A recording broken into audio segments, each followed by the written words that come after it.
পরোটা তো অনেক রকমভাবে বানিয়ে খেয়েছেন, তবে এইভাবে একবার দই পরোটা বানিয়ে দেখুন। এই পরোটার স্বাদ এতটাই সুস্বাদু হবে যে অন্য কোনো পরোটা আপনার বানিয়ে খেতে ইচ্ছেই করবে না। যেমন নরম তুলতুলে হবে, তেমনি বানানোও ভীষণ সহজ আর খেতে ভীষণ সুস্বাদু হয়। একবার বানিয়ে আপনি 2 দিন পর্যন্ত রেখে খেতে পারেন, তাতেও কোনো রকম শক্ত হবে না, একদমই নরম থাকবে। যে কোনো কিছুর সাথে আপনি পরিবেশন করতে পারেন, খেতেও দুর্দান্ত লাগবে।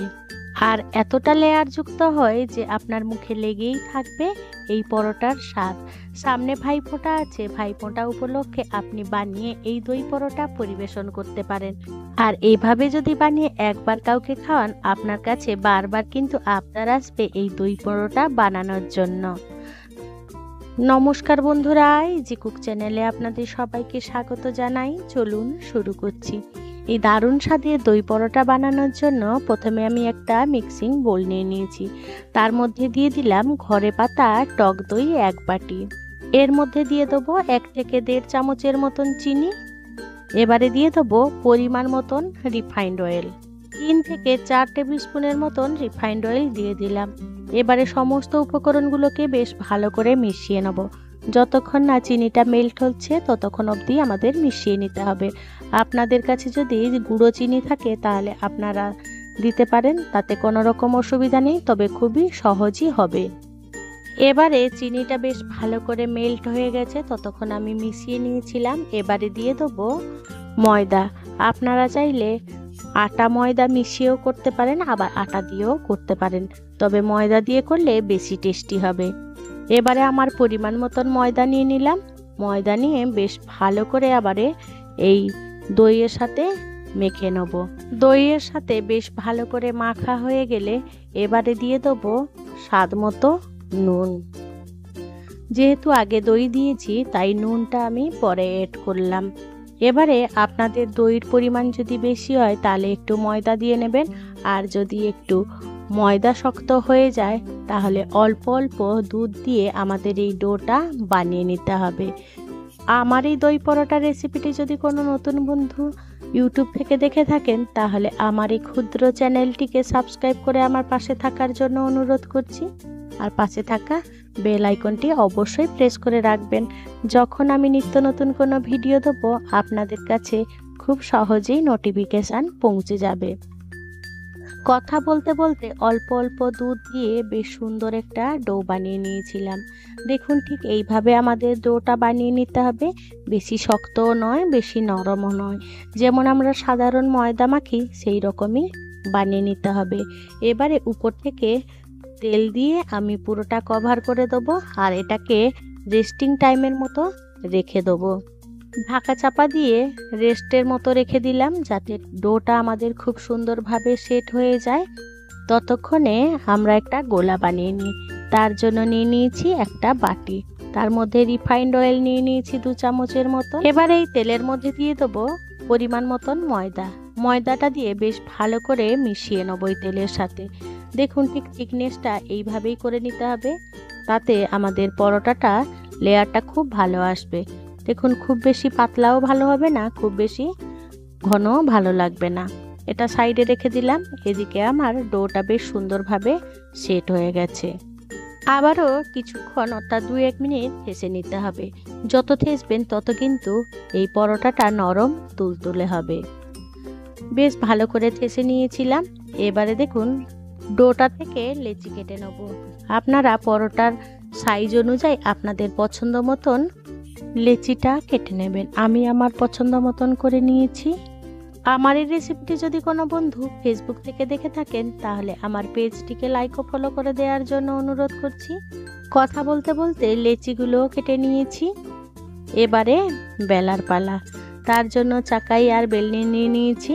একটা লেচি নিয়ে হাত দিয়ে এরকম প্রেস করে প্রথমে একটা গোল রুটি বানিয়ে নেব। যতটা বড় করা যায় ততটা কিন্তু পাতলা আমাদের একটা রুটি বেলে নিতে হবে। এবারে দেখুন বেশ পরোটাটা অর্থাৎ গোল রুটি একটা বানিয়ে নিয়েছি। এবারে ওই যে ময়দা দিয়ে গুলে রেখেছিলাম সেই গোলাটা একটা চামচের উপর দিয়ে এইরকম আমাদের চারদিকে ছড়িয়ে ওই রুটিটার গায়ে মাখিয়ে নিতে হবে। যতটা পরিমাণ লাগবে ততটা পরিমাণ কিন্তু আপনারা লাগিয়ে নেবেন। এবারে দেখুন হাত দিয়ে আমাদের এই রকম রুটিটার গায়ে এই গোলাটা লাগিয়ে নিতে হবে। এইরকম সুন্দরভাবে লাগানো হয়ে গেলে এবারে একটা আমরা ছুরি নেব। দেখুন ঠিক মাঝ বরাবর এরকম করে কেটে নিতে হবে। ঠিক এইভাবেই কেটে নেবেন। এইভাবে যদি কেটে কেটে আমাদের পরোটাটা তৈরি করা যায় তাহলে পরোটাটা অনেক লেয়ার যুক্ত হয় আর খেতেও সুস্বাদু হয় আর নরমও হয়। বন্ধুরা, আপনাদের কাছে অনুরোধ রইল একবার অবশ্য এই দই পরোটা বানিয়ে দেখবেন। যেমন খেতে সুস্বাদু তেমনি অসাধারণ হয়। এবারে দেখুন রুটিটা এইভাবে কাটা হয়ে গেলে একটা করে লেয়ার আমাদের এরকম তুলতে হবে আর একটার উপরে এরকম চাপিয়ে দিতে হবে। যতগুলো কাটবেন ততগুলো কিন্তু এই পরোটার লেয়ার হবে। দেখুন ঠিক এই পদ্ধতিতে সাইডগুলো আমরা এক জায়গায় জড়ো করে নেব। এবারে এটাকে তুলে আবারও আমরা বেশ এইরকম হাত দিয়ে চেপে চেপে গোল করে একটা সুন্দর লেচি বানিয়ে নেব।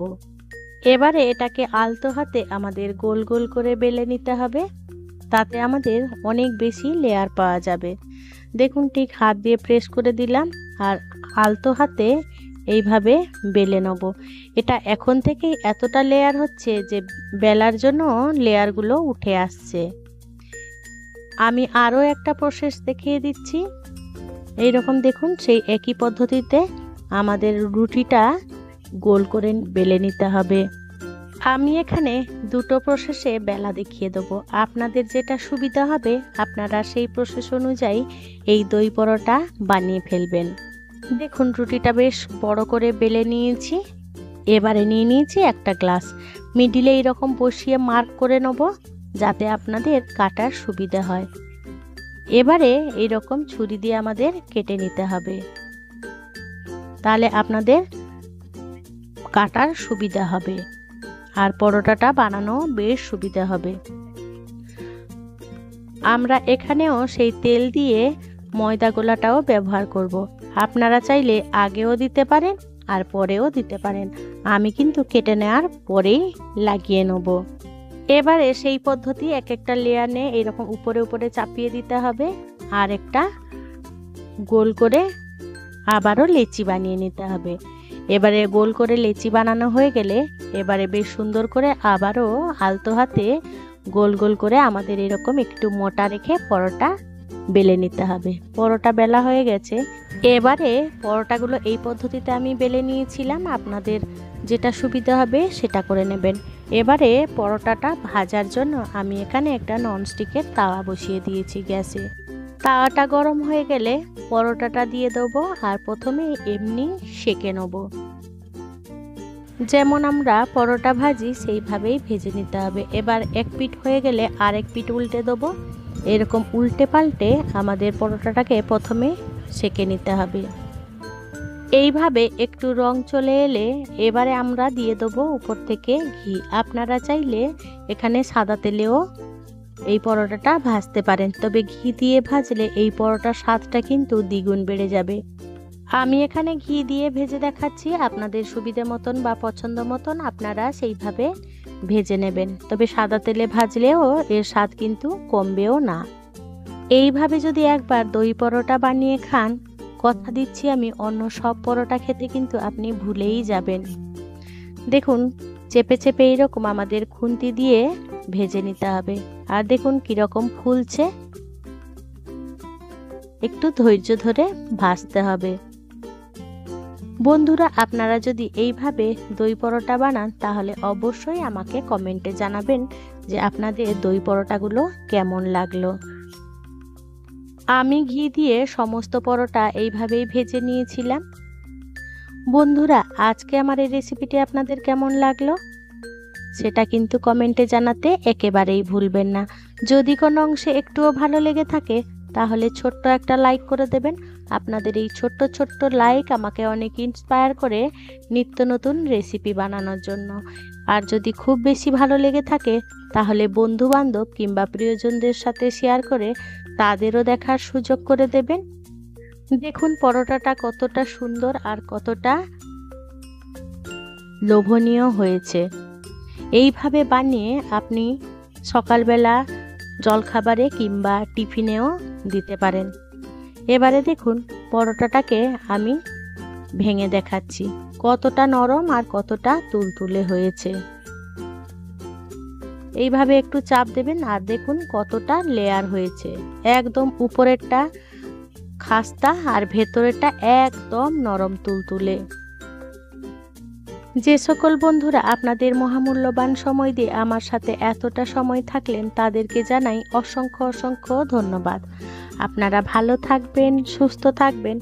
দেখা হবে পরের কোনো নিত্য নতুন রেসিপিতে।